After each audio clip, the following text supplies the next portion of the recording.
Hello, this is Louise. I'm talking to Patty and Lori today, who are social workers who help people who are undergoing kidney dialysis. So thank you for joining us today. Patty, can you give us an overview of the role of a social worker in this setting? Sure. We really manage about 5 areas with the patient. We provide a lot of education when they first come into dialysis about disease management and treatment.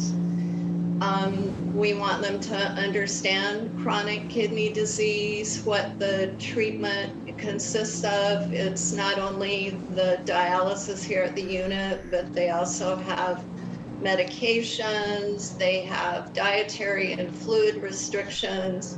So we really help with the education along with the nursing staff on what they need to do and to understand that better.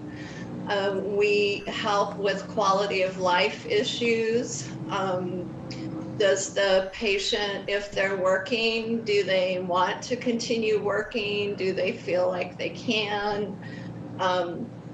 What kind of activities do they enjoy? Will they still be able to continue those?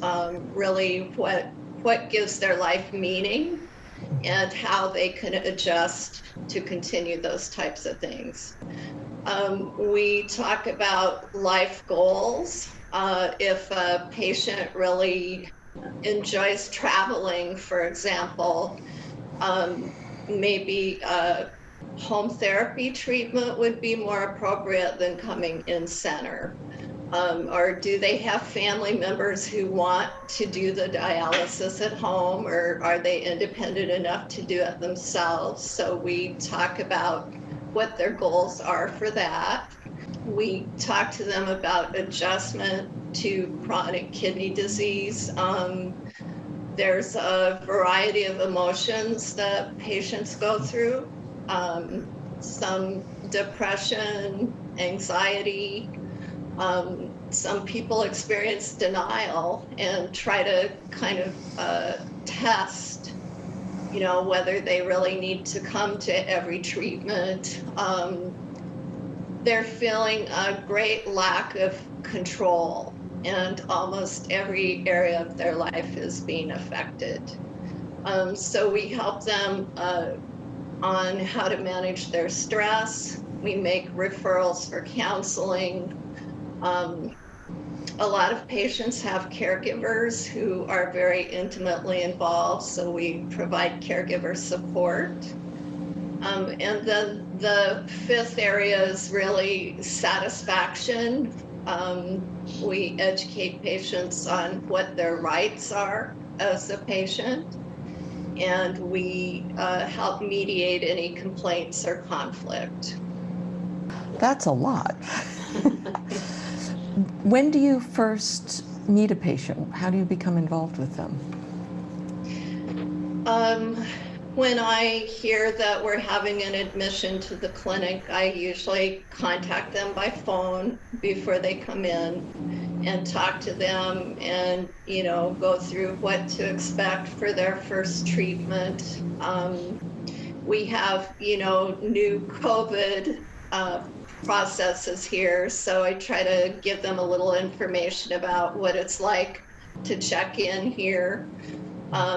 So that's my initial contact. And then we have an admission meeting with them, usually before they have their first dialysis here.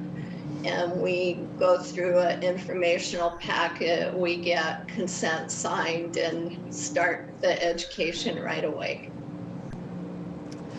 I've also heard about people who end up on dialysis in the emergency room, so it's not a planned event. When do you come into the picture when they come into dialysis that way? Usually they'll be referred by the doctor and hospital to start dialysis with us. So we, we do have patients who have known for years they've had chronic kidney disease and they knew at some point they would need to start dialysis and they're prepared. We have other patients who it's a shock to them. They went to the hospital very sick and they needed to start dialysis. So we really become involved when they come through our doors.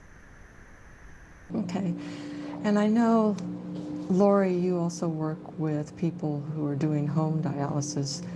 Does the beginning of your interaction with them different at all, or is it pretty much the same?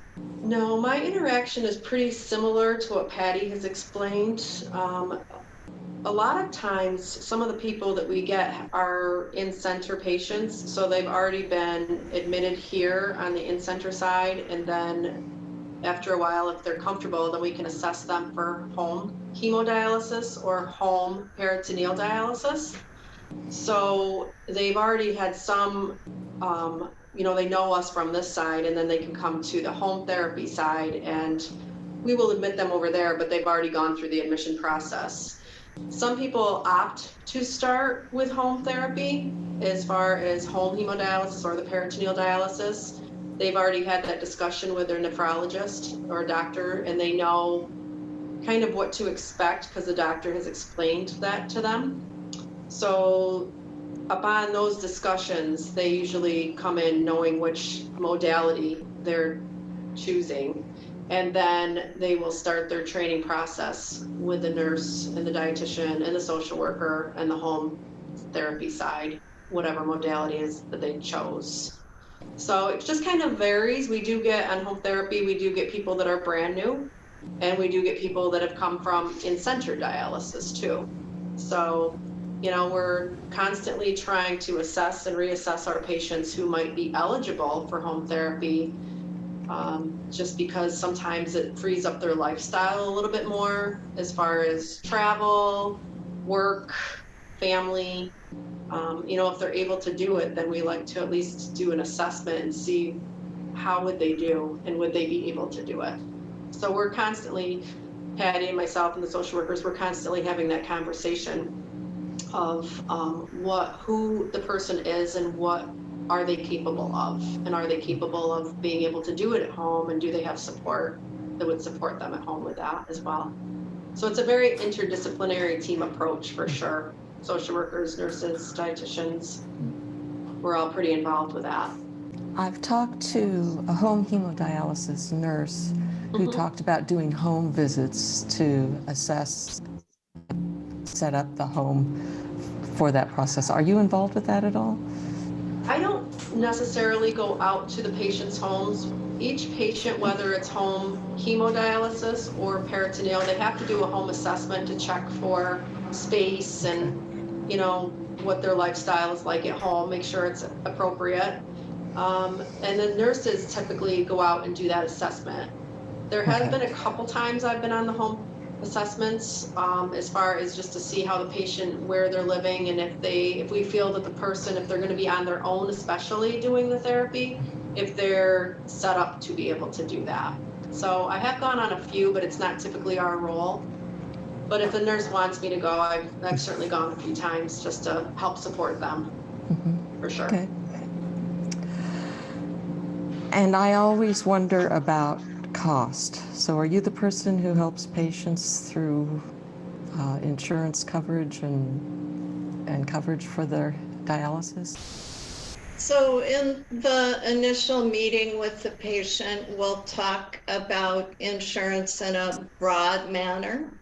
But we have financial services advisors, and they really help the patient do a deep dive into what their insurances are they eligible for Medicaid, Medicare, and look at the whole area of insurance. It sounds like the services you provide are a bit of a holistic approach to everything a patient might need help with besides just the technical medical assistance. Is that a fair assessment? I always tell my patients, especially if they're brand new, if they have questions, that they should let us know, because if we don't know the answers, we usually know where to direct them to. That's typically my explanation to people, so that they at least know they can come to us and have a starting point anyways, and then we can help direct them. I'm kind of like the jack of all trades, just to make sure they know what they're doing. That sounds like it. Yeah. It also sounds like your involvement with the patients is most intense when they are first starting dialysis. How do you maintain contact with them over the months and years? So we, like Patty said, we do meet with the patients when they first come in, and get them situated and settled and kind of adjusted to the unit per se. And then I think we both would agree that we're very available to our patients. If they want to talk to us, the patients will either let us know, or the nurses can let us know too. And we do a lot of chairside talking to our patients. But then we have a schedule that we have to follow as far as meeting as a team within their first 30 days and doing an assessment of the patient and being able to do a care plan for that patient. And then again in 90 days. And then on an annual basis, we do assessments at that time. But as far as having communication and involvement with them, some people really like to have us present, and other people are very okay with doing their own thing and want to see us only when they need to, or when we need to do it on our timeline. So it just kind of varies, and it's depending on what they need, what we need, and where the patient's at that time. I don't know if you want to expand on that at all. Yeah, we do have some very independent patients who don't feel like they need any social work services. So for those folks, we do try to talk to them at least quarterly, and we want to evaluate how they're doing. Is their schedule satisfactory? How's their transportation? Are they still working? How's the home life? Are they interested in home therapies now? And that's the beauty of having options, is you can change your mind as a patient at any time and try a different modality. And we also talk to the patients about transplant and try to get them referred as quickly as we can, so that they can start getting evaluated and get on the list. So at least quarterly, we try to cover all of those areas with each patient. We do try to get people on the transplant list. But of course, we have a lot of patients who aren't medically appropriate for transplant, or they just don't want another surgery and they don't want to go down that road. So, but we try to encourage as many patients as we can. I've also heard that the anti-rejection drugs required after a transplant can be very expensive. Can you help with that, or is that really just an insurance referral? There's an insurance educator or advisor associated with each transplant center, and they work with the patient to educate them on what their insurance will and won't cover. You've mentioned all of the types of information and services you can provide to patients, but I think Lori also has put together sort of a summary list that might be helpful to people. So can you tell us about that? Yes, I know that a couple of them that we work with are the NKF, National Kidney Foundation, and the AKF, the American Kidney Foundation. And each one of those is a little bit different, but they are supportive to our dialysis patients. As far as the NKF goes, they do a lot of education. They can help with different support groups. They have some medical IDs that we can order for our patients, so that if they are a person that wants to wear a bracelet or a necklace, it's something that we can order through them. As far as the American Kidney Foundation, we can get some funding through them. We can help. They can do some help with some insurance premiums. They can do some help with some durable medical equipment if somebody's in need of some assistance with that. So those are two groups that we can use. Patty and I also are able to assist with, there's patients that come to us that are in need of, say, housing. Maybe they're, on the verge of being homeless. And it's not that we, are finding them their homes or houses, but we are able to reach out to different agencies in the community to help as we can, at least to put it out there. There's some different food places that we've made referrals to. I know I've made referrals to for some of my home patients. We are also involved at times with making hospice referrals or some palliative care referrals. I've had a couple of those with home therapy through different agencies here on the island. If somebody, discontinues their dialysis or just needs some care at home, then we're able to make those referrals also. Different medical equipment agencies we worked with on the island as well. People in need a wheelchair, a walker, cane, whatever it is, we're kind of, those are usually the types of outside agencies that we work with as well to try and help our patients with different needs that they come in with from time to time. Because a lot of times, we're here as a social worker for dialysis, but those things do come in from the outside when we have people coming in from home. So we might not be the social workers in the community that know everything, but we are able to, make some referrals when need be to give our patients a hand with things that they might need to help their daily living be the best it can be at home. That sounds like really valuable assistance because so much changes when you need to go on dialysis. I'm sure it's overwhelming for a lot of people. Yeah. Can you give me an idea of what someone can expect from their first meeting with you, how long it takes, how you approach the discussion, any details like that? Sure. When we are aware of a new admission coming, as Patty explained earlier, we kind of decide who's going to take the admission, and it's just kind of we rotate through, so we kind of share when people are coming. And we get admission paperwork that we have to do with the patient for the social worker, and there's paperwork for the nurses also. So we go ahead and get all that prepared. So we're ready when they come in. They are set, usually the first treatment, they're set about an hour in advance before their treatment starts, so that we can meet with that patient, maybe their son and their daughter-in-law, and we bring them in. COVID has made it a little bit more difficult because there's, of course, spacing issues and how we have to gear up to meet with people. But we do meet with them one-on-one in one of the conference rooms, and I can speak for myself. I usually introduce myself, tell them who I am, what my role is, and that assure them that I'll be here to help them through the process. It's quite a bit of paperwork that they have to sign that we have to do with the patient. So I usually sit down and go form by form with the patient and the family, whoever is there, and explain what it is that they're signing and go over different things. And then, usually they have some questions about how long it's going to be and how long today they're going to treat for and what they can expect. And we're a big unit, so I like them to see where they're going to be as well, kind of show them the unit so that they can see how, who we are. I usually explain the kind of the housekeeping, check in every day, have a seat, have a seat, the staff know you're here, they'll come get you when they're ready.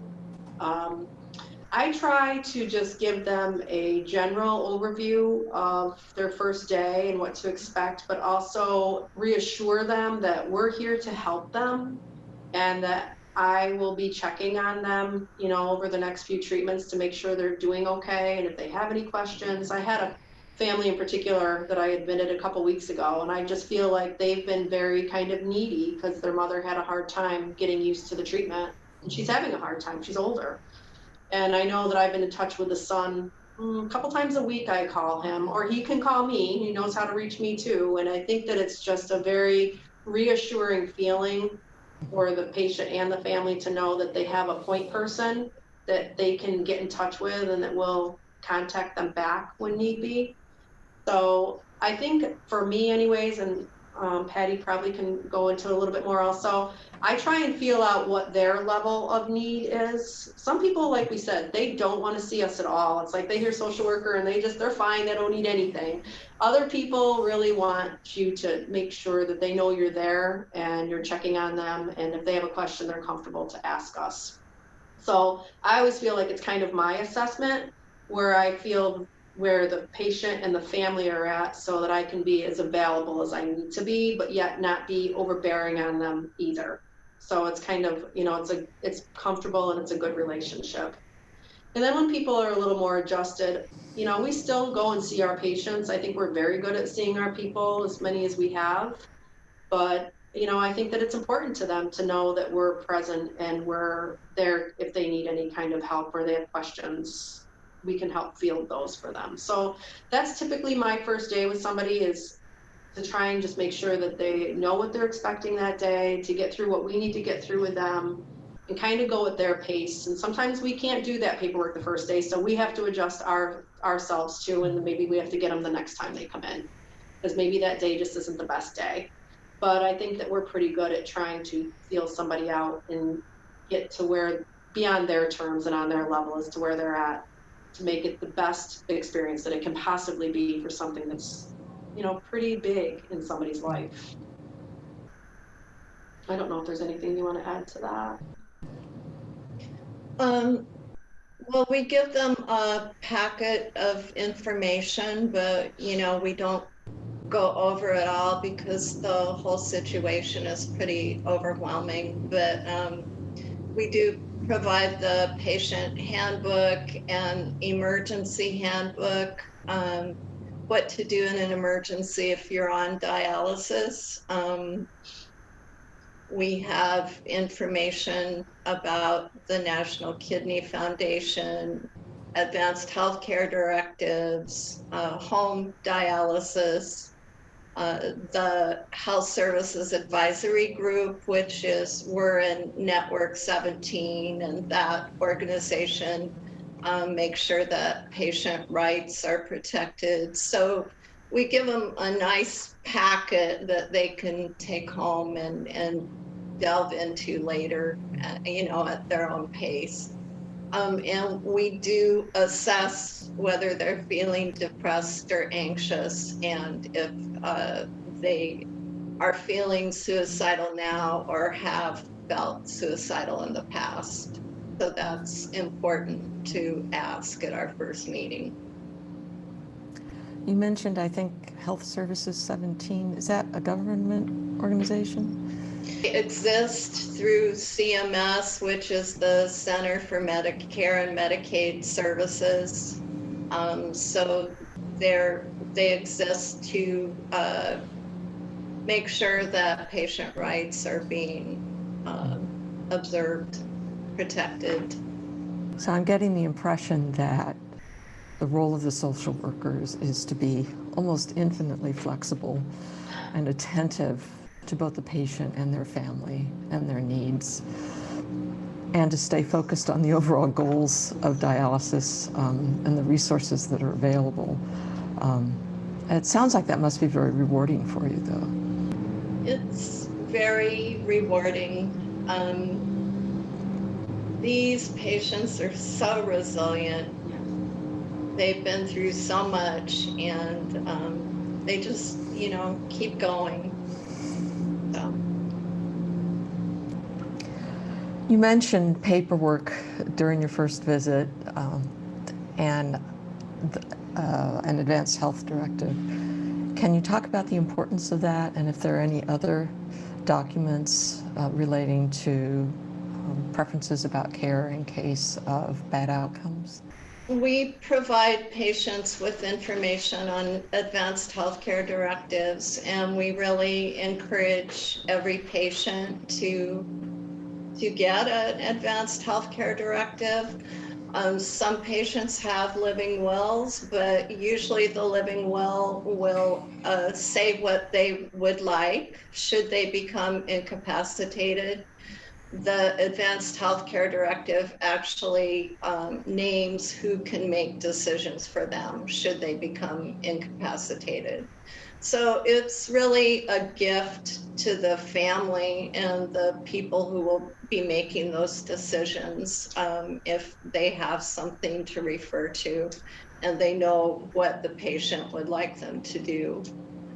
We also talk to them about the POLST form, and that form indicates whether a patient wants to be resuscitated or not resuscitated should something happen while they're at dialysis. So we encourage people to complete that form as well. That sounds like it would also be very helpful to the clinic staff to have definitions up front in terms of the Yes, patient's definitely. preferences. I understand you're both licensed social workers. What training and experience do you have, and how did you end up working with dialysis patients? I think our backgrounds are pretty similar. It's kind of amazing.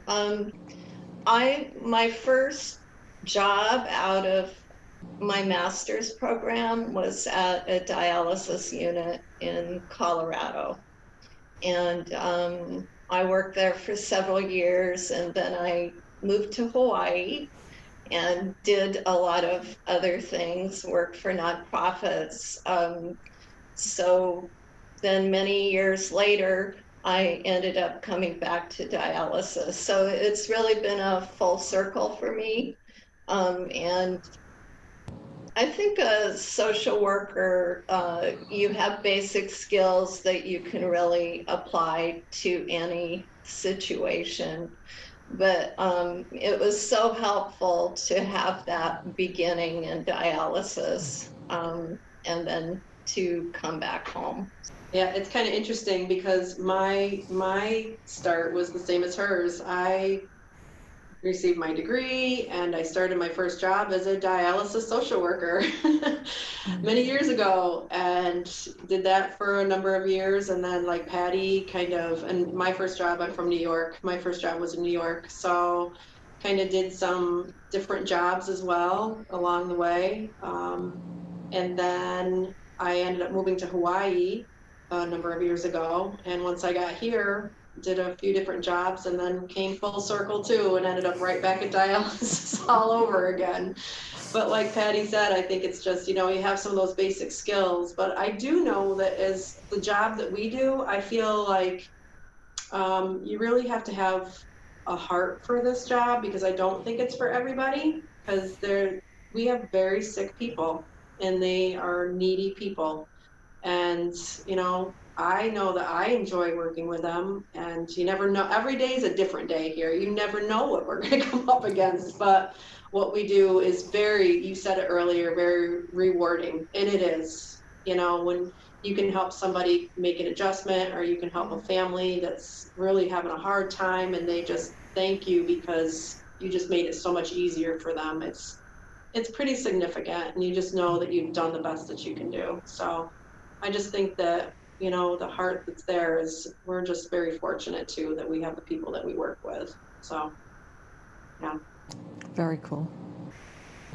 Thank you so much for taking the time to explain the social worker's role with dialysis patients. It's been great hearing about your jobs and what you bring to help patients. So thanks again. Thank you. Bye. Bye-bye.